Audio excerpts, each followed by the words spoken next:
নমস্কাৰ বন্ধুসকল, আজিৰ ভিডিঅ'টোলৈ আপোনালোক সকলোকে স্বাগতম জনাইছোঁ। আজি আপোনালোকে ইয়াত দেখা পাইছে ৰেলৱে বিভাগৰ বহুতো চাকৰি মুকলি হৈছে।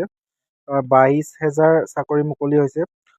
আপোনাৰ যিটো এইটো এডভাৰটাইজমেণ্টটো মুকলি কৰিছে 27/12/2025 তাৰিখে, কিন্তু অনলাইন আবেদনৰ ডেটটো কেতিয়া আছে ইয়াত আপোনালোকে স্পষ্টভাৱে দেখা পাইছে।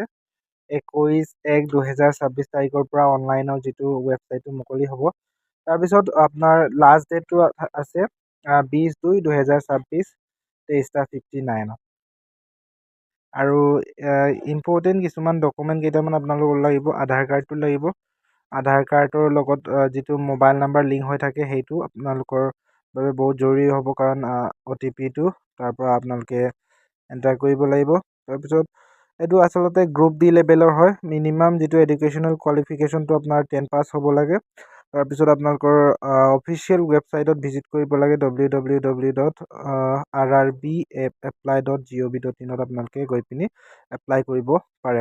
যদি আপোনালোকে এপ্লাই কৰিব পৰা নাই তেতিয়াহ'লে মই কমেণ্ট বক্সত কমেণ্ট কৰি জনাব। মই কেনেকৈ এপ্লাই কৰিব লাগে সেই ভিডিঅ' আপোনালোকক জনাম। গতিকে আপোনাৰ এজ লিমিটটো যদি আপোনালোকে জানিব বিচাৰে তেতিয়াহ'লে 18 পৰা 33 বছৰৰ ভিতৰত হ'ব লাগে। আৰু টোটেল নাম্বাৰ অফ পষ্ট হৈছে 22,000। আৰু অনলাইনৰ যিটো ষ্টাৰ্টিং ডেটটো এপ্লিকেশ্যনটো আপোনালোকে 21/1/2026 পৰা আৰম্ভ কৰিব পাৰিব 20/2/2026। গতিকে আজিৰ ভিডিঅ'টো এয়া আছিল।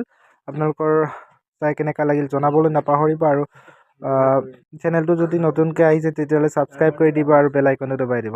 আকৌ লগ পাম নেক্সট ভিডিঅ'ত। তেতিয়ালৈ ধন্যবাদ। Bye bye.